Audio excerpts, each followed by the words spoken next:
Hey, Nerf Herders, I'm Addy Thomas. And I am Ben Milton. Thanks for joining us for another episode of Certain Point of View. We are going to go into some nerd news today. But before we get to any of that, just want to remind you that you can find all of our podcasts on certainpov.com. That's the Scruffy Nerf Herders, which is our Star Wars D20 game. We also have Another Pass, which is cases revisiting a movie and sort of retweaking it a little bit to be better, whether it's a good or a bad movie. All of that you can find on our website, certainpov.com. So we definitely got some TV shows to talk about. We got a whole week's worth of superhero TV and some news to talk about as well.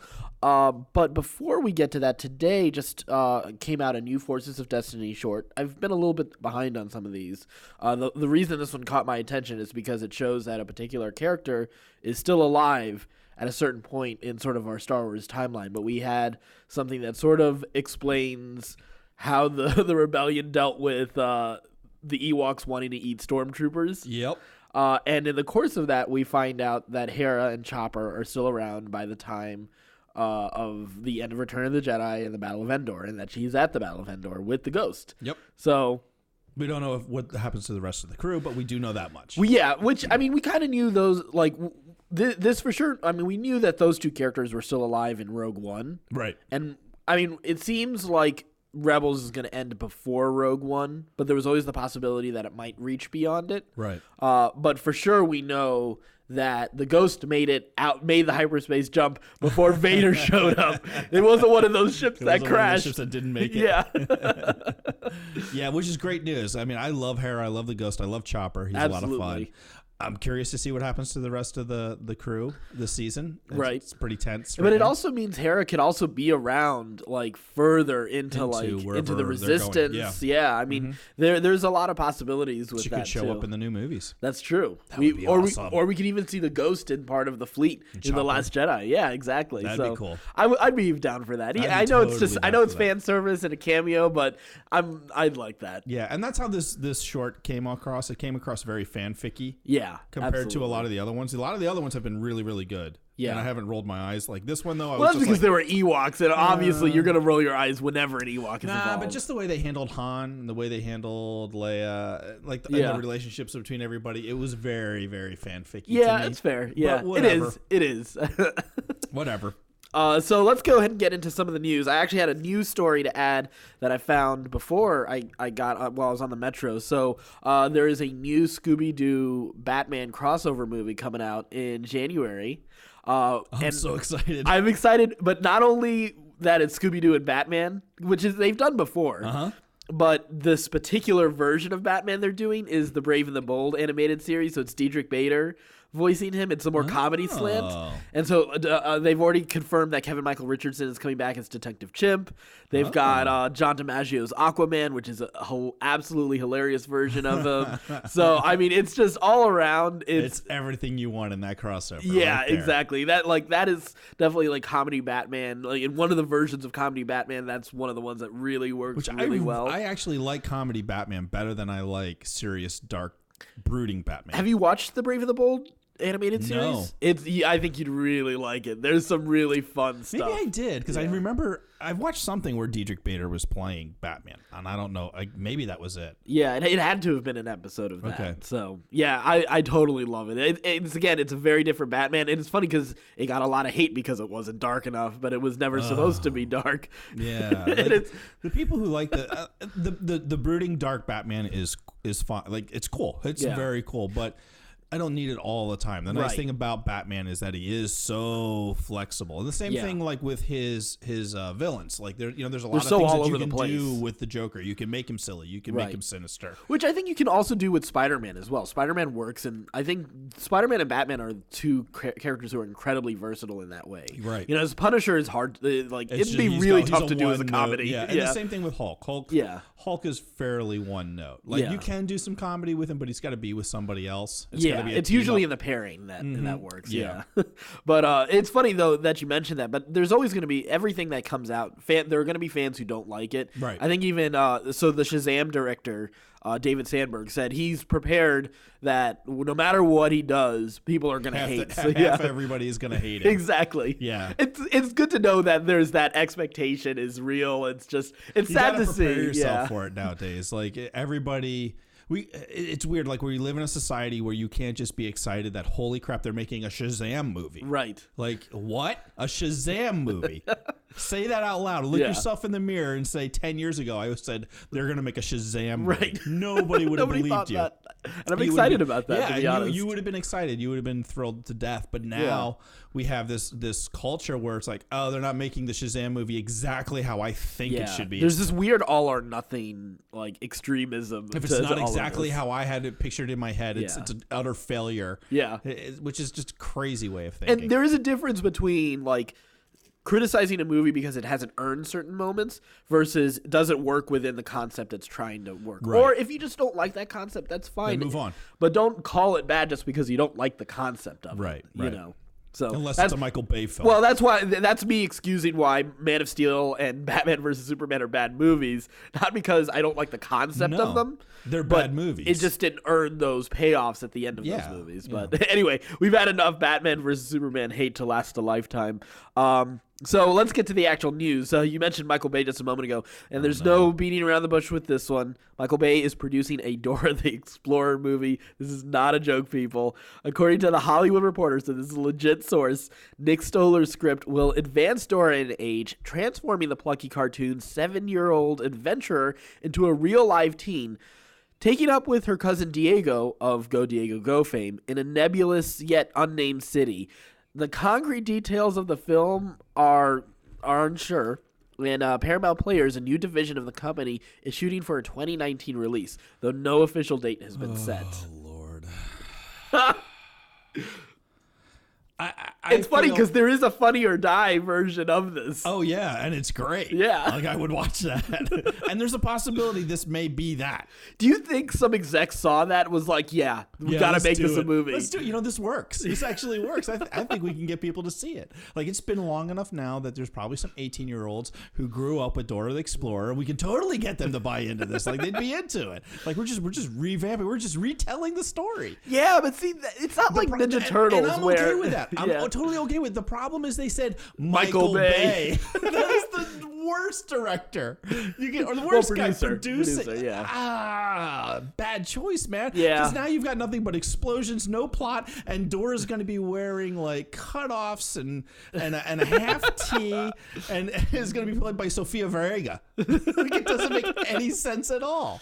Yeah, this is going to be an interesting one. I mean, although, like, let's take this into a more positive spin because we already know this is going to be a bad movie. Yeah. I kind of want to know what's your casting for this movie. Okay. Who's your Dora? Who's your Diego? Who's your Swiper? Okay, so my Dora is was it America Ferrera? Is that her name? From like, was it Ugly Betty or something? Yeah. If we're gonna do like an old, I don't know any young Hispanic actresses. Like, there's not. There's what's the chick from Jane the Virgin? Oh yeah. She'd be great too. Yeah, she'd be great. Yeah. So I choose either one of those would be totally cool. Are we making an adult version or are we making a kids version? Like, if you were going for action version, I know you have Bay's producing. I feel like it's gonna they're gonna at least be like. It's supposed to be 18, or 17 in Texas. That's right. Yeah. Well, if it's for anybody who knows about that one Transformers movie, I think that was 2 movies ago. I don't know. It's the one with TJ Miller. That's all I remember. Shame on TJ, by the way, for that paycheck. Wow, there's also Stephanie Beatrice from Brooklyn Nine-Nine. She'd do it. She'd be good, but she's too old. I think she's probably too old for a teenager. Right. So that's gonna be the thing. Like, it's not like I know any teenage Hispanic actress. So, so here's my Diego. Diego is The Rock. Oh, see, I was thinking more like sort of like someone who needs to be a little bit more like skinny, like it needs to be kind of like Aaron Paul, like in Breaking Bad, like he's fallen on really hard times and like drug addiction. Oh my God, poor Diego. being an animal rescuer took a dark turn. There's no way. I mean, like his dad owns that island, and he's got his sister Alicia. Like, yeah, but what if there's a coup on the island? There's nobody else there. Like, you don't know. Baby Jaguar like is all grown up and moody now. Right? Like, what is going on that island? That doesn't make much sense to me. He's got a lot of friends all over the world too. Well, see, now here's an interesting thing with this movie though: is you can also make the backpack sort of like an Inspector Gadget type of deal. Oh yeah. Or Iron Man suit. Well, that's really what it is. Yeah. I mean, like she pulls everything out of that damn thing. It's like a bag of holding. Right. It's amazing what goes on inside. Interdimensional pocket. Yeah, for sure. Yeah. So you can like do some cool magic stuff with that. Yeah. And backpack has a personality. I would you know who would make a great backpack? Is a guy who voices Vision or is Vision. Oh, no. Yeah. Well, yeah, but no, I was gonna say who's the little comedian that's in Jumanji with The Rock? Oh, Kevin Hart? Uh-huh. Yeah, actually, that'd be really good. Backpack. Yeah, he would be. He'd be a great voice for a backpack. A sassy backpack. Uh-huh. And especially that works in your Rock pairing right there. Yeah, it's just carrying him around. Well, then who's Swiper? That's who we... Oh, Swiper. Mark Wahlberg. Oh, that's a good one. Swiper, no swiping. Oh, man. I was just trying to get some stuff. That's a horrible Mark Wahlberg impression. You know what? I get the effort was admirable, and you were far enough in there that I could recognize it as one, so I wasn't going to criticize it. Thank you. I don't know who I would cast as Swiper. Who's your choice for Swiper? Well, see, I think Swiper is a motion capture from Andy Serkis type of deal. Okay. That's an interesting choice. I was going to have Andy Serkis play Tico. Because I love that vest. You got to have Tico in there somehow. All right, so moving on. Hold on. There is one cast member, though, that I would like to throw out there. Because I have to put Clive Owen in any casting movie that I do. But he'd be your villain for the movie, right? No. Really? No. Clive Owen as the Map. Oh, okay, yeah. The guy who's kind of like, here's where you need to go, and this is what you need to do. He's got like that smooth British accent there. He can just like tell Dora where to go and make it all very Bondy. All right, I can hear that. That totally works for me. Yeah, well, of course that works for you. Now I want to see it. I just talked myself into this the movie. Dora the Explorer movie. Yes. You still just need to get Michael Bay out of it. Michael Bay out of this and put me in instead. I don't know where I'll come up with the money, but we'll figure it out. We'll figure it out. Kickstarter. We're doing a Kickstarter. We're doing a GoFundMe, and I'm going to rob a bank. Yeah. All right, so moving on from that last fact. So director James Mangold has confirmed he's actually begun work on a script for an X-23 movie following the breakout performance of young actor Daphne Keane in the acclaimed Logan. But he admits that he may only be dreaming at this point. However, the filmmaker believes, though, that following the success of director Patty Jenkins' Wonder Woman, audiences are more receptive to female protagonists on the screen. So are they talking about using the same actress? Yeah. Or just continuing on with the story? Same actress continuing on with the story. But they've already... Hugh Jackman's already said he won't be a part of it because obviously he's his old. character is dead. He can only take so many steroids. Well, that and his character is dead. That's never stopped anything in comic books before. That's true. But that would really hurt that movie. That would kill that movie. Yeah, and this was a movie that I felt was a really good standalone movie. But if you are following up with it, he needs to be dead. You know, if you were to take what is Daphne Keane, like what is X-23's the only way step, that I will accept Hugh Jackman putting on the Wolverine is MCU, is if they're... Well, yeah, if it's MCU or if it's in Deadpool. Oh, yeah, no, Deadpool is that. I thought you were going to say even if somehow he gets into Legion or something like that. No, I don't need that. Yeah. I want him in Deadpool. Yeah, I need to see Deadpool. Just for a cameo. Yeah. I don't even want him in. I just want to see Hugh Jackman. Hugh Jackman. On a bench. Yeah, just sitting there like feeding pigeons or something. It's ridiculous. Well, I'd want him and oh my God, how did I just forget Xavier's? Patrick Stewart. Patrick Stewart. Both too. on a bench sitting next to each other, just feeding pigeons. Yeah, I wouldn't even mind if like he's sitting in between Stewart and just having a conversation with between the three of them. Yeah, would be a great scene. I would love that. But I would like him in the MCU just to like to finish off the whole Thanos thing. Yeah. Like that's the if they event bring that that breaks in, it back, yeah. that brings the X-Men to that universe. I think that would be amazing. Yeah. My fingers doesn't feel like as we get closer, it doesn't feel like I'm like, yeah, it's probably not gonna happen. Yeah. It's probably not gonna happen. But they are being real secretive about the name of that second movie. Yeah, they really are. It's gonna be just be like, it's just gonna be so much plot revealed in that. Like, that's what I wonder. It's gonna be this huge long run-on sentence. Cap dies. Iron Man. We're not sure where he is right now, but he's probably gonna come back. And Hugh Jackman is coming as Wolverine. Avengers 4. It's a little long, but I think you know what the movie's about. It says really kind of what to expect. Exactly. I like it. Yeah. So, graduates from Princeton's 20. Wait. What do we think about this X-23 movie? Well, Do you want to see it? I mean, so there's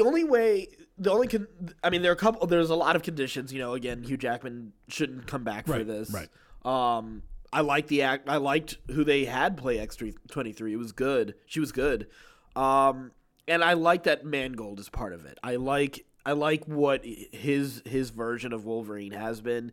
I know the Wolverine was, had mixed reviews. I actually like it. Wait, which one was the Wolverine? That was the one in Japan? Oh, yeah, I like that one. Yeah. But it had its issues. Like, the end is not great, But neither is the Silver Samurai. Right. But I liked the first two acts of that movie a lot.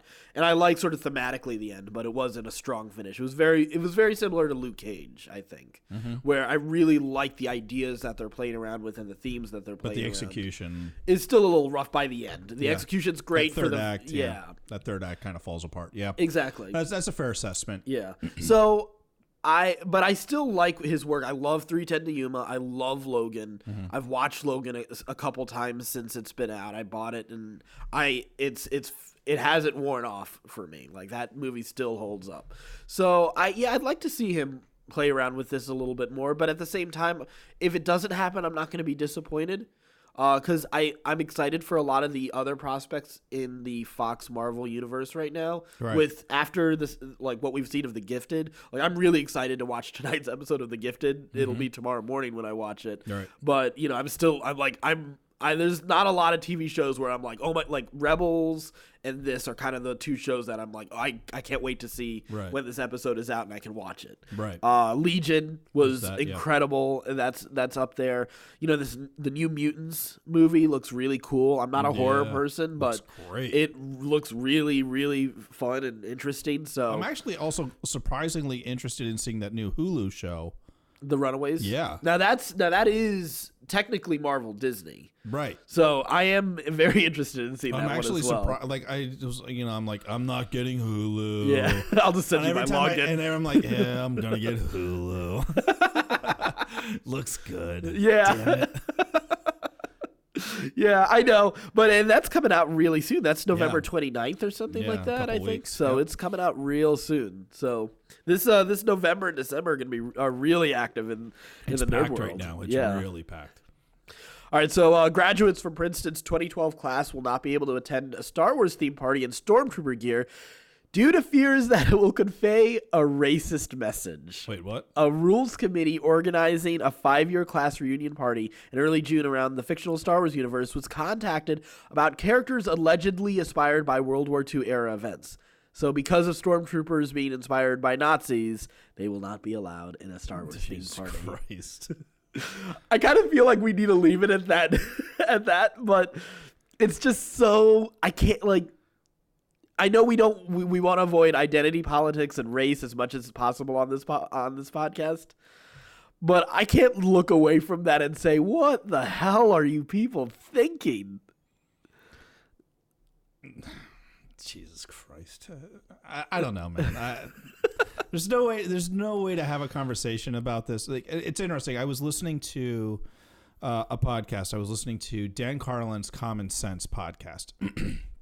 And he's taken a long hiatus over the last couple months. And he said that he's tried to record a show about 13 or 14 times and has started recording the show and just ends up like just scrubbing it and just starting over because he gets so far into it and then he ends up like having to talk about the identity politics issues that the country is facing. It's a politics podcast, told from a libertarian point of view. And he gets into that, and he's like, and it's so frustrating because we're at a point in a political dialogue in our country where you can't get past first base. Right. Like you go, this is what I think, and then the other person says racist or Nazi or communist or libtard or like there's everything doesn't get any further than that. Yeah. That's as far as the conversation goes. And until we can get to a point in this country where we can get back to a point in this country where we can have actual dialogue and actual conversations with people, this shit's going to go on. Because you can never really get to the heart of the matter. You can never really talk about issues. You can never really have a conversation or even a true honest debate, an intellectual debate without name calling or insulting or just being a general dick about it. And it breaks my heart because this is ridiculous. Yeah. This is absolutely ridiculous. Anybody with any kind of common sense looks at that and goes, come on, really? Like, it's fiction. And, if this is what we're banning now in college campuses where, okay, like we're teaching people how to think. Right. And we're teaching people, preparing them for the world, but they can't be confronted with an ideology that was from the 40s and they just kind of twisted it a little bit and made it into something else. And now all of a sudden you can't handle that. And we have a real serious problem. Yeah. I don't want to live in a world where people ban Star Wars because Stormtroopers are in it too. Right. That leads to that. That's not okay. No. We're so far down the road on this though. Yeah. Well, here's a lot more fun news. We were talking about the possibility of a Shazam movie, and the Shazam movie has finally cast the lead. Zachary Levi, best known for NBC's Chuck and a small role in Marvel's Thor, has been cast as Shazam. David F. Sandberg is directing the film, which will be the next DC film to go into production. No release date has been set, but 2019 is likely. Sounds good to me. I like it. It's a guy I never even thought, because like my ideas were like Patrick Warburton, John Cena, Channing Tatum, like all of them, sort of like they can have that sort of boyish fun, but they definitely were buff. Yeah. Levi's definitely not that, but he's definitely overgrown man-child. But that's just a training regimen away from making him. I mean, like look what they did to what's his name from The Office. John Krasinski. Yeah. Like he bulked up for that the John Clancy thing. There was that army where he played, he was a soldier. Yeah. And he was jacked. It's amazing what they can do with some steroids in a workout regimen. My God, that's impressive. Because that dude was anything but jacked. Yes. He came out and he's just ripped. Come on. Yeah, this guy will be fine. This will be a fun movie. I'm looking forward to this movie. So the Wonder Woman we met in Batman vs. Superman was meant to be a hero who spent decades hiding away from the world, discontent with what man's world had become. Very different from the Wonder Woman we left in her solo movie. The reason for the difference? It didn't feel right for Diana, according to Gal Gadot. Speaking to the press during Justice League's promotional world tour in China, Gadot discussed the discrepancy between how Wonder Woman ended and the Diana of Batman vs. Superman, and basically the decision was made to retcon the background of Diana's abandonment of the world for Wonder Woman because it just didn't fit with the lore they wanted to strike for the hero and the tone that they wanted to strike for her. Interesting, because I reconciled it in my head of like, this is where we left off. But there's like 40 years or a lot more than 40 years. A lot longer. Yeah, but like this. Well, so I was like, okay, so like maybe after almost World War II, years, like she was still like involved in the world, and then like society became like you get into the 70s and 80s, and there's a lot of disillusionment and a lot of like, fuck this. Yeah. Like I just kind of feel like maybe eventually like she just got to a point where she was like, you know what? Let me just take a time out from this nonsense. A Vietnam era, like Cold War era, Diana would be fascinating, especially with some of the stuff they did with the world, being at war. It's very similar themes, and this time leaving her to say, you know what, this fight isn't worth it, but let me change the world in the corner that I need to, like with art or however, because that's important. Like, could have been a really interesting story, but I guess that's a tough blockbuster action movie to sell. Well, yeah, for sure. I see why they decided to retcon it or whatever. I didn't even realize it was a retcon. Yeah, to be honest with you, I thought we would just get another story along the way to explain why she was that way, which would have been great. Yeah, but I'm fine with that because again, this is true to the character, and and that was one of the things that was so refreshing about that movie because it's always been a character that people have have had a tough time striking the balance with her as a symbol for, you know, everything from feminism to love to all sorts of different things, and the look and all of that has always been a very difficult thing to handle with her, like even in comics, not just in terms of TV and movies. So it was nice that they really understood sort of the multifaceted like idea of who this character is. So totally works. So all right, so we have got a whole week's worth of TV, but we're going to start with the one that I think Ben is probably going to rage more about than he really means to. But it's Stranger Things Season 2. Did you finish it? I did. I finished it last night. Jenny and I sat down and watched the final episode together last night before Walking Dead. After watching the whole season, what are your thoughts? It was good. Yeah. It was really good. As a child of the 80s. Yeah. Like, here's the thing. Like, I've seen this all before. Like, like every it's scene, an homage. Every series. scene, you're like, oh, yeah, like, that's Carrie. Oh, yeah, that's Exorcist. Yeah. Oh, yeah, that's Goonies. Oh, yeah, there's a Temple of Doom type of moment. There's, all sorts of stuff. Yeah, it's, you know, and the Warriors. What's great about it, though, is they know it. And they lean into it. Because, like, there's a line in From it. Max? Yeah, she talks about it. It's pretty lazy, but it's a little deductive, but okay, whatever. That was my favorite moment of the season, to be honest. Oh, okay, they get it. They know the shit that they're putting me through right now. Like, they're selling me my own shit back to me at this point. Like, I thought the first three episodes were boring as hell. Like, they might as well have named that Breaking Bad Season 1. Nothing happened. Okay, yeah. There was nothing. Like, they had this great opening sequence with 8. Yes, they did. Which was amazing. Which is one of my complaints of this season. And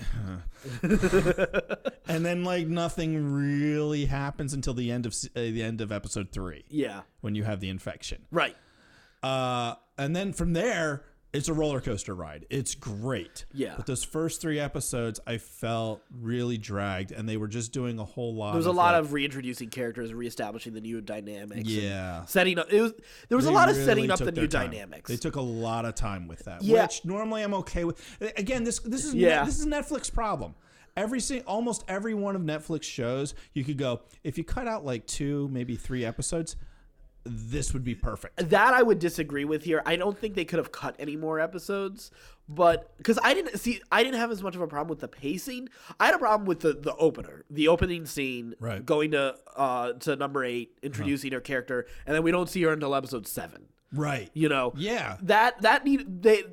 That episode was fine. Also, where they put that after the big cliffhanger of the demi-dogs coming into the lab, and after they've ambushed, you know, alien style, you know, they've had that ambush, like all of that, like that was the worst. Like it killed the momentum of the series at that moment. Like it was enough for me. Like I was still totally invested, so I kept on watching. It's not like they were gonna stop me, but it was just like they were trying. Yeah, that was a major momentum killer right there. That the episode. Where Elle goes to New York and she meets with her sister. Yeah. Which was really cool. There was a lot of cool stuff. She was like her sister was like a group. dark Yoda, you know. Yeah. It was like it was almost like watching Dark Side training for a character who's basically J-Mike made the comparison that she's basically the Phoenix. Interesting. Yeah. Good call, J-Mike. Good call. Yeah. I think he pulled that off of Reddit somewhere. He told me that because he doesn't have an original thought in his most head. of the time he doesn't. Let's be honest. He's a Superman fan. Yeah. You can't. But it was like pretty obvious also with the way she was like closing the gate was a very like Phoenix like moment. Like visually it felt like you could totally see. Yeah, exactly. It felt exactly like that. But again, I like the characters. So that's why I didn't have a problem with how slow those first 3 episodes were, because they were reintroducing the dynamic. I like the characters. I like the characters too, but they could have established that in an episode and a half. You think so? Yes. I don't know, because I think I was not that much changed. Yeah. Not that much changed. Yeah, I guess.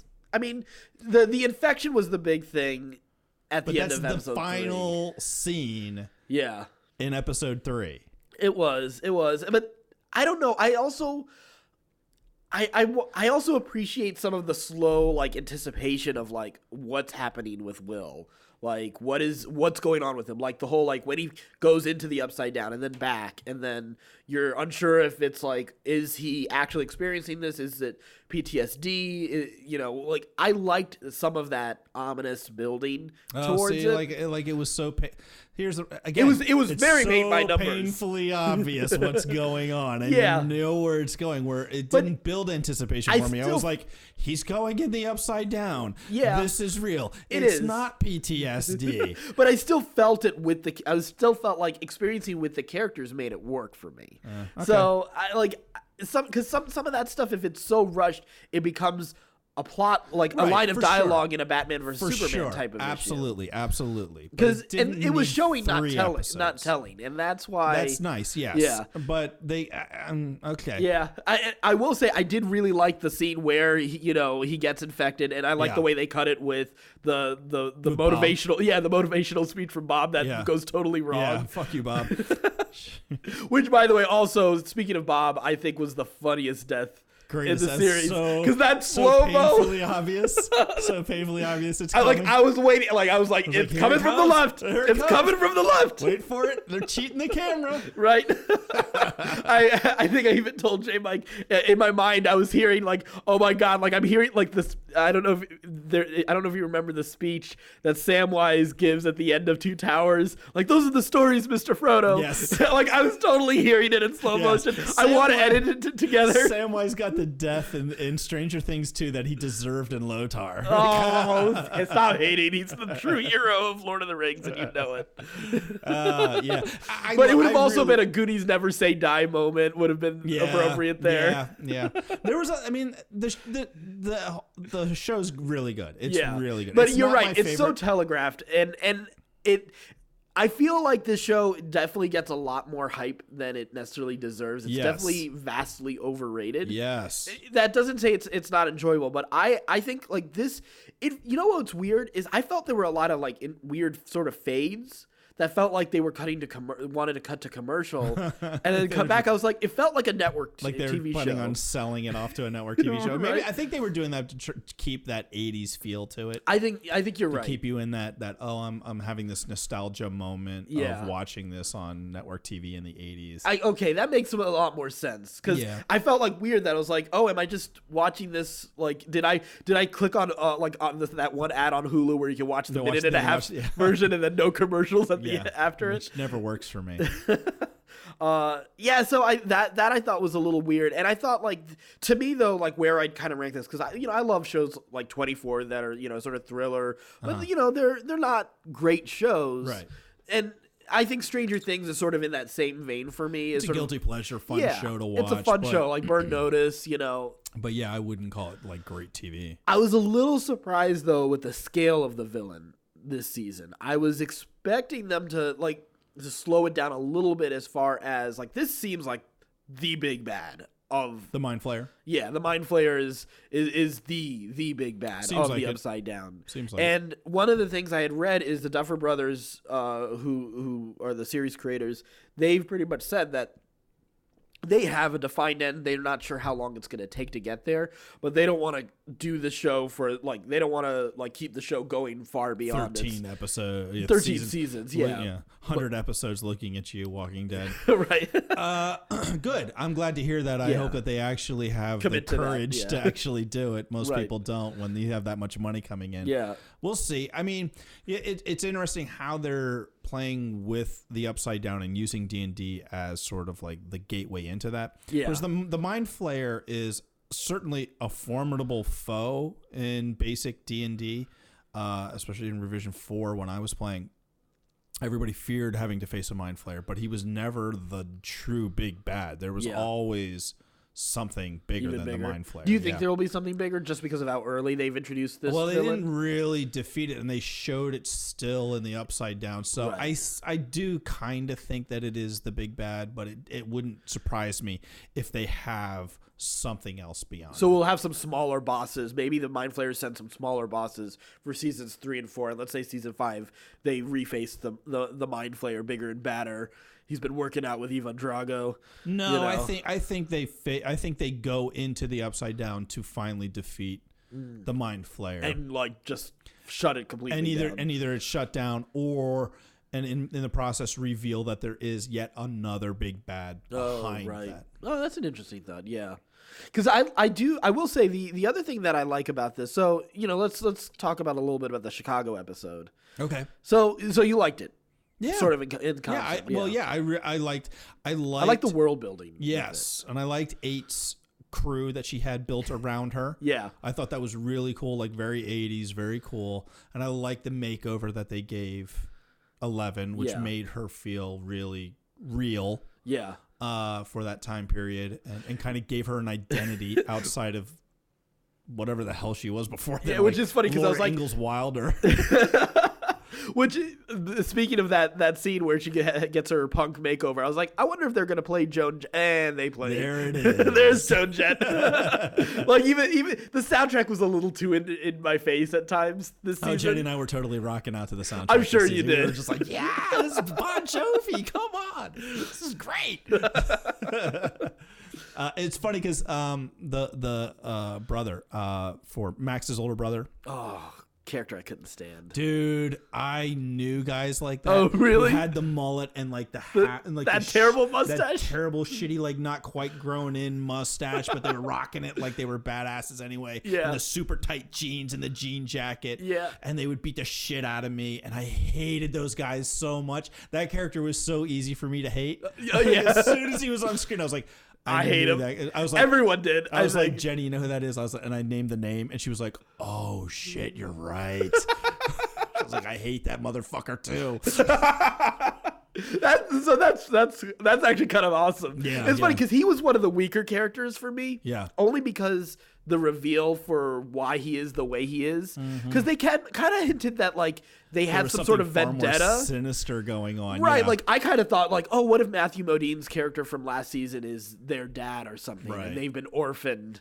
And right. Yeah, because like, you got the impression for a long time that they were just on their own. Yeah. And then all of a sudden it's like, oh no, divorce. Yeah. Like that was sort of lame. Yeah. Divorce and a shitty dad who abuses you. All right, whatever. And like I thought Max was fine. You know, she was a good addition. I liked how that sort of split Lucas and I can't remember the other guy's name.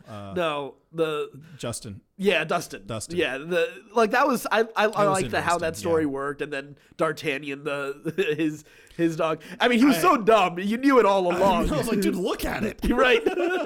This shit's not normal. You didn't just like find a new species right. in Illinois.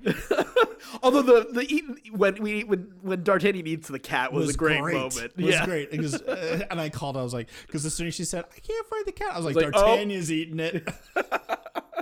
Just like, damn it, shut up. The other standout for me this season was Paul Reiser's character. Oh, he was great. It was so good to see him. Yeah, and you know what I liked about him is he wasn't just a bad guy. Like there was some depth to him. Yeah, I loved the fact that they showed that he was actively interested in not taking the easy way out, right. wanting to save Will and the town as well. Yeah, and that was That was a good way to subvert that kind of character. Yes, that was the biggest surprise for me because it would have been very easy to just go, it's another evil scientist. Yeah, here's Matthew Modine part 2. Yeah, and they didn't. They did a really good job with that character, and chose a perfect actor for it too. Yeah, he's got such charm. TV has missed him. He was fantastic in the 80s and 90s on TV. I mean, like Mad About You was like one of the highest rated TV shows ever when it was in its prime. I mean, he was so great. It's good to see him back working again. How I really like him as an actor. All right, so let's move on a little bit. Here's a show that isn't so hot. We're almost at the end of it. The Inhumans. Oh, we said it last week. We'll say it again this week. The best thing about this episode was that they said there's only one left. Yeah. It was. I didn't care that Gorgon died. Right? Like, it was so I should have. Yeah. I wanted to. And they killed what's his name too. The guy with the eyes. Yeah. The laser eyes. Whatever. The Cyclops. And it was just such a dumb death. Yeah, I can't. Yeah, it was so weird. I can't think of anything really. Here's memorable. the only thing. Like here's what I noticed this week watching this episode. Yeah. In this show, and it ties in with The Gifted too. But where are they finding these young, like late teenage actresses with these huge racks? Holy smokes! Are you kidding me? Like these chicks have to be getting boob jobs. There's no way. I'm sorry. There's no anatomical way that's natural. I have never seen anything like that in my life. Oh my god. I noticed it this week. I noticed it this week. It was ridiculous. I was like, what the hell? On The Gifted and this show, yeah. It was Both just of like them, they're like wearing like these super tight shirts. Yeah. And midriffs hanging out. And like, great. Good for you, sweetie. You're in the prime of your sexual life. Right. Knock it out the park. I get it. It's fine. I know who there's you're. Nothing, yeah, there's nothing wrong with that. Yeah. I get it. But I'm like, who let their daughter get that boob job? That's what I want to know. Where are your parents? I guess their parents are thinking, well, it gets them on a TV show. Yeah. Why not? Let's do it. Yeah. Oh, yeah. I know, but it's very weird and uncomfortable about it, the way they really like over sexualize those because characters. It is a teenager, and it's just let's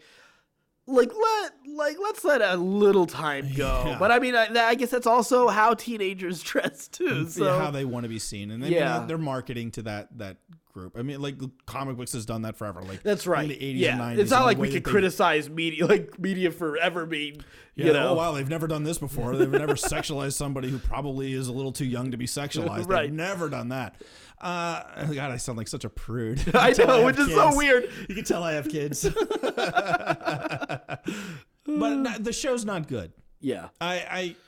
I hope it ends, and I hope it doesn't go anywhere, and I just hope it ends. Yeah. And I hope that it doesn't really tie into Agents of S.H.I.E.L.D., because I think at this point it's just going to be a stain leading into Agents of S.H.I.E.L.D. if they tie it together. Do you think it's something that should be revisited in the future to try to reboot? Do you think there's something like totally scrap what happened here?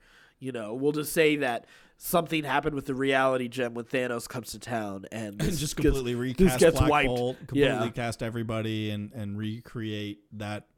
I don't know. The Inhumans aren't that interesting. I don't know that there's any way to really make them work. Like they've tried in the comic books to make the Inhumans a thing, right? And it's never really truly happened. I don't think so. Okay. All right, so let's move on to The Gifted. So another great episode from The Gifted. Another show that likes to overly sexualize young girls. Yes. But whatever. Yeah, I know. Again, very weird, but I like how. But the show is so much better. Yeah, the action so much better written. Action was great. Yeah. Characters are great. Again, it was nice to have sort of like it feels like we've got the end of our first major arc done. And we got a bad mutant to fight. Yep, which is great. Also really good. Yep. And some nice some good emotional moments, having families reunited type of thing. Some great world building too. Yeah, and it looks like we're gonna get into a little bit like the way the promos. Did you hear the VO? Like I guess the VO at the end over the credits at the end of the episode. I don't remember them. It's sort of like a radio broadcast, like a rogue radio broadcast that like cuts in for the mutants trying to say, hey, there's refuge and sort of thing. Interesting. It was really cool. I was like, wait, is there something wrong with my headphones? Is there something on in another tab?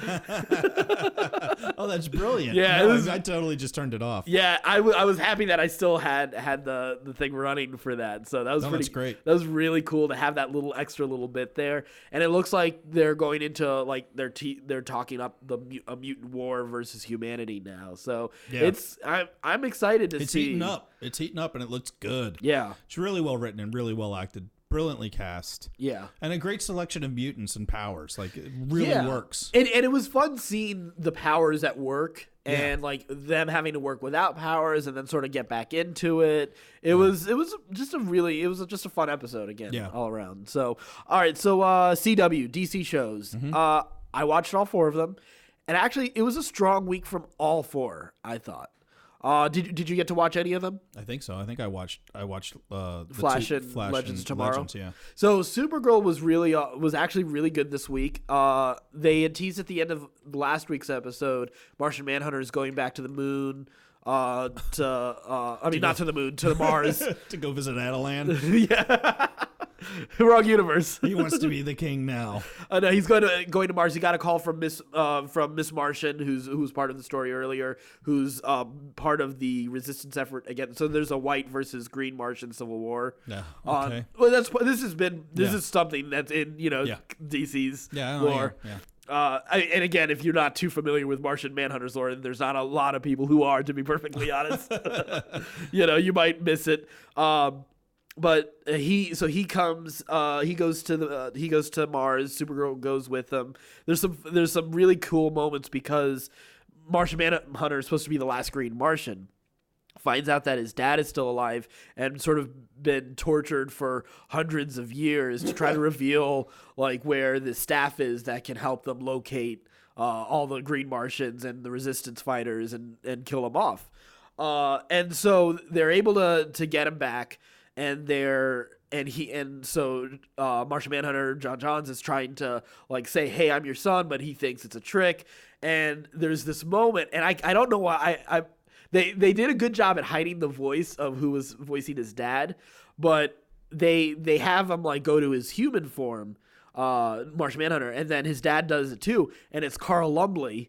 Carl Lumbly was actually on Alias for a long time, but he's the guy who voiced Martian Manhunter on the Justice League series. I had such a nerd out moment. Well played, DC. Well played. I went nuts. I was so excited. Nicely done. They did some great stuff with the episode. It really worked too. And the B story, which is a story I haven't been caring too much about because it's Supergirl's adopted sister's lesbian relationship. Not because it's a lesbian relationship, but it's like these super side characters that have taken a huge story arc for the last season. But there was sort of it was their bridal shower, and one of the characters is Hispanic, and her dad is sort of like shunned her because of it. And there's sort of like an interesting conversation like with both stories about sort of identity and just sort of like a lot of like racial themed issues, but it was sort of interesting to see this Hispanic guy who came, like he talks about coming to the country and wanting to build a life where his family could be accepted, and then he feels that her being a lesbian is throwing something into his face. It was a really kind of interesting. It was well handled. It wasn't like it was one of those things that can be really like over the top in your face, but it felt like a really sort of balanced way to kind of like get into the emotions, of a really sort of tough story to get into. So I was surprised that it was as compelling as it ended up being. So that's a sign of good writing, right? Yeah, there. Exactly. So at least for this week, next week we'll see. Yeah. And there's no doubt. I get no it. guarantee next week. I get it. We're talking about the CW here. Which, again, a surprise, Arrow was really good this week. Okay. Because they committed to Diggle being Green Arrow and sort of him having issues being Green Arrow and taking leadership, and Oliver just saying, you know what, I'm not going to be part of this. Obviously, it's just a matter of time till it changes. But at least right now, this episode they went a whole episode. Yeah. So maybe we just need to like tally this up, see how far they get. But they went a whole episode. It's impressive. And, like, they changed the intro too. Like it was Diggle. Wow, they're really committing. Oh my! Like I was like, okay, that's a little bit. I was not expecting that. So it's bold for CW. I'm impressed. There were no love triangle stories at all in this episode. I don't believe you. Now I don't believe you. I know, right? I will not believe you. But yeah, I enjoyed it this week. Then The Flash. What were your thoughts on this? This was the one with Lady Luck, right? Yes. Yes. I thought it was fun. Yeah, I thought it was fun really episode. Cool. Really good episode. So I stopped watching after season 1. So you're not as familiar with the Wells situation. Yes. Yeah, it was confusing, but I really enjoyed it. Well, it's funny because this is the second out of 3 Harrison Wells. Okay. The third one sacrificed himself for them to defeat the last villain. One. Yeah. Okay. So. All right, whatever. Doesn't matter. I like this one. This one's really a lot of fun. Yeah. This one's really cool. And it's a fun show. Like it's just a fun show. Like It's mindless. It's fairly well written. The villain is cool. The main villain is really the thinker. Yeah. I guess is who it's supposed to be. It seems really cool. And the villain of the week idea. That's what I love. That's what I want out of these shows at this point. Yeah. I don't need the love triangles. Yeah. Sorry, Arrow, you're out.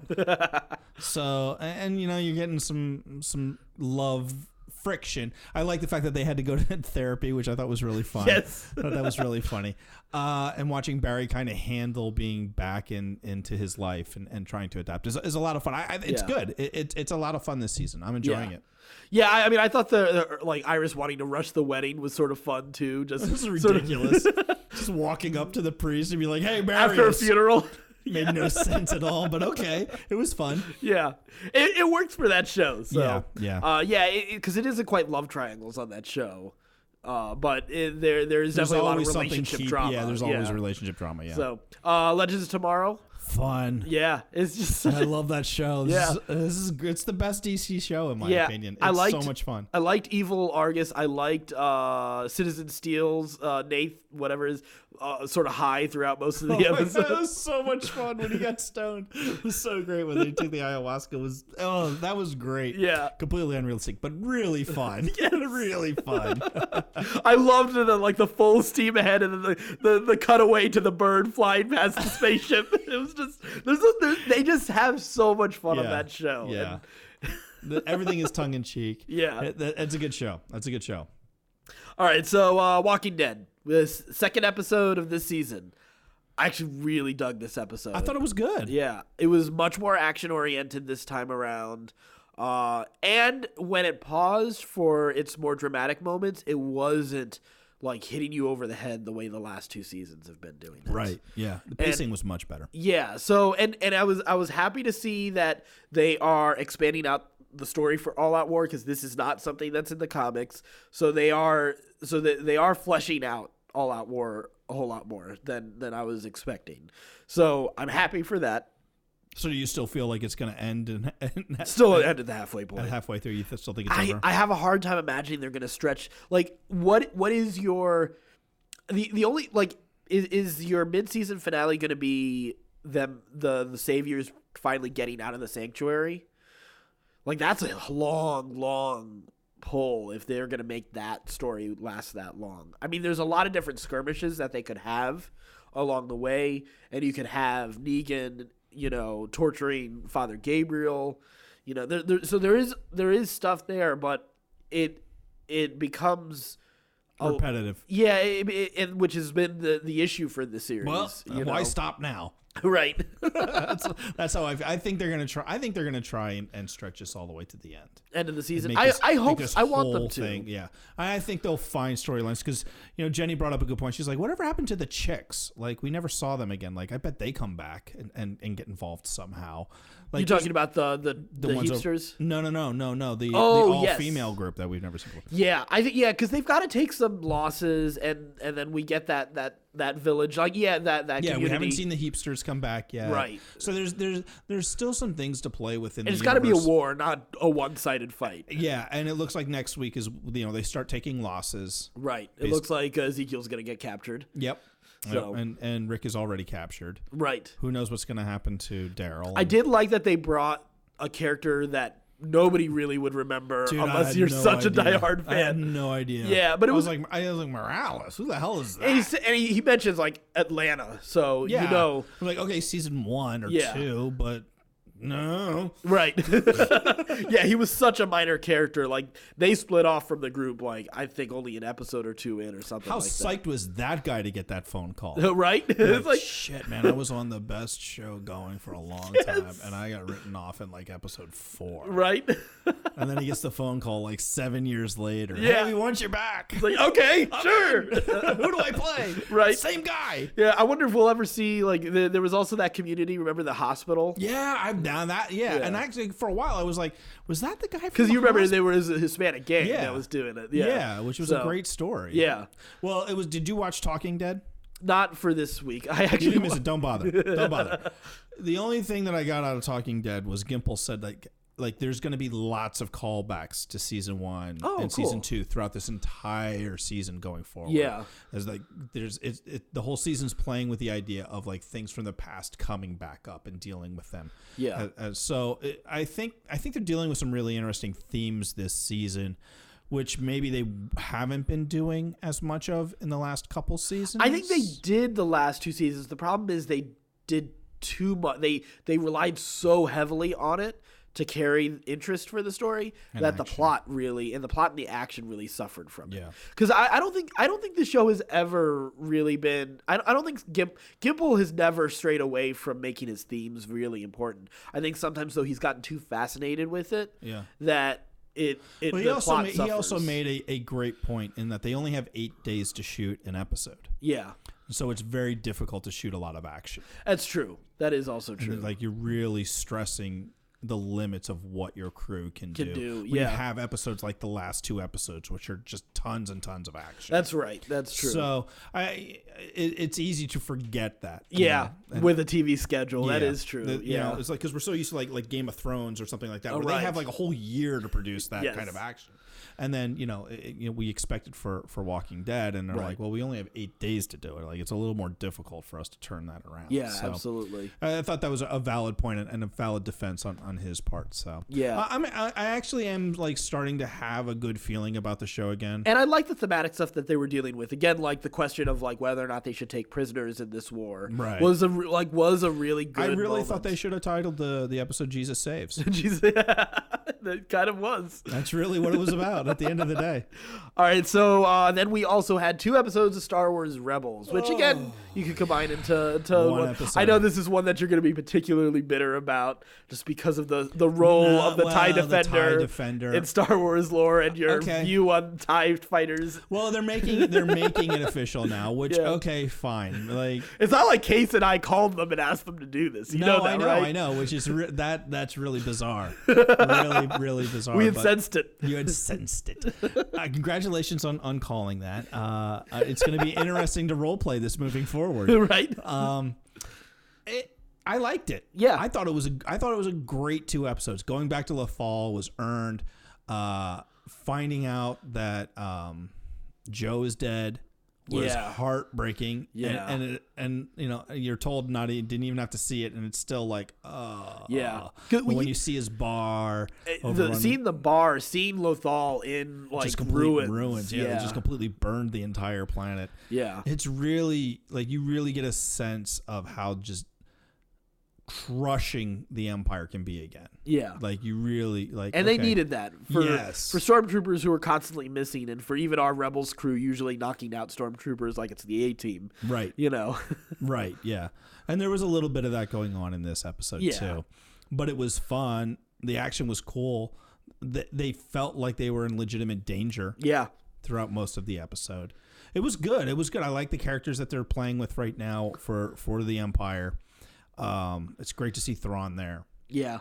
I liked Thrawn had a little bit of a badass moment standing firm and shooting at the. It's like, what's he gonna do? Right? Like, it was a crazy moment. I was like, I like it. I like it. It's ballsy. It makes no sense, but it totally worked. Yeah. I like the Loth Wolf thing too. I'm really excited to see where that goes. Yeah, I'm just enjoying. Again, Filoni does such a great job at building this world and staying within sort of what we want, but still stretching sort of the expectations for the Star Wars universe. Yep. So we only have 4 episodes, technically 2, I guess, two more weeks for this half of the season. And then there is another then it's the second half early next year, and then that's it. And then it's over. And they still haven't announced a new series just yet. So hopefully we get that announcement soon. Cause I think we will. They will probably announce it in May. At Celebration or something. Maybe, and probably have a trailer ready to go too. That's what I imagine. Because there was already talk like a year or 2 ago about they're already in casting, pre-production and stuff like that for it. Yeah. So I think they're just doing a good job of keeping it under wraps. And we know Filoni got promoted. You don't want to distract from the final season. You want to let the season stand, let it finish, let everybody's attention stay on this. Yeah. You got the new Star Wars movie coming out, which is going to be huge. Yeah. So I wanted to do something with that, but we're gonna make it. We're gonna have it next week. Okay. I want to, and if anybody's listening, maybe they can let us know. I want to get sort of. I want to go through my top 10 Snoke candidates and have you rate them. Oh, we're doing this. Of course, you have to. It's Star Wars. Oh God.